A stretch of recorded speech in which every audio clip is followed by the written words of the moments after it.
এতিয়া বনাম কলডিলৰ কিমা। কলডিলৰ কিমাটো বনাবৰ কাৰণে লৈছোঁ। এইটো কলডিল মিহিকৈ পিচি ল'ম পিহনাত। জলকীয়া গুড়ি, চাট মছলা, নিমখ, হালধি, ধনিয়া গুড়ি, আদা নহৰু, বিলাহী, পিঁয়াজ আৰু কেঁচা জলকীয়া। আদা নহৰু মিহিকৈ কুটি ল'ম, বিলাহীও কুটি ল'ম, পিঁয়াজো কুটি ল'ম, জলকীয়াও ফালি ল'ম। আৰু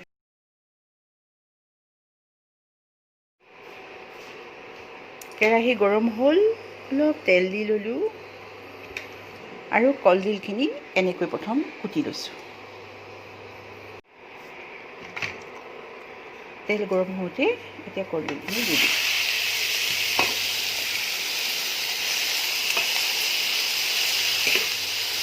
কলডিলখিনি এইটো জোখত ভাজি লৈছোঁ আৰু এতিয়া নমাই লওঁ।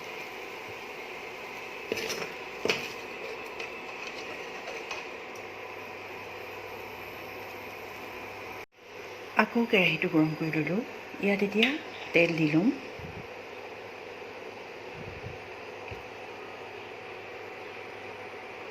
তেলটো গৰম হ'ল, ইয়াত এতিয়া কুটি থোৱা আদা নহৰু দি দিলোঁ।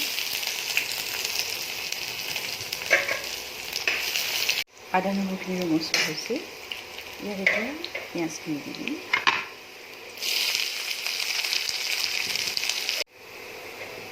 পিঁয়াজখিনি ৰঙচুৱাকৈ ভাজিলোঁ।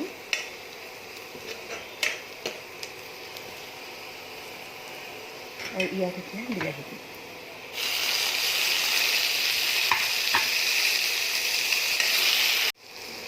ভাজি ল'লোঁ। ইয়াত এতিয়া অলপ নিমখ দিম। আমি কলডিল ভাজোঁতে নিমখ দিয়ে থৈছিলোঁ। হালধি দিম,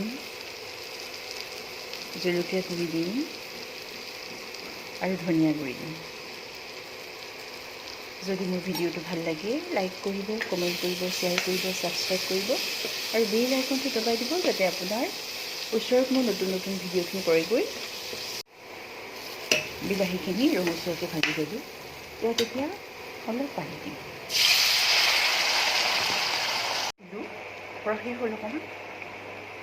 ইয়াত এতিয়া ভাজি থোৱা কলডিলখিনি দি দিম।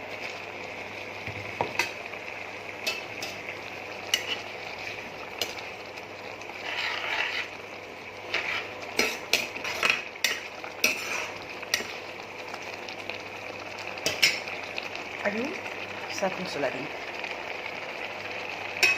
মধ্যমীয়া জুইত উতলাম। এতিয়া উতলাই ল'লোঁ, লৰাই দিলোঁ। বৰ ধুনীয়াকৈ হ'ল। এতিয়া নমাই গৰমে গৰমে পৰিৱেশন কৰিম।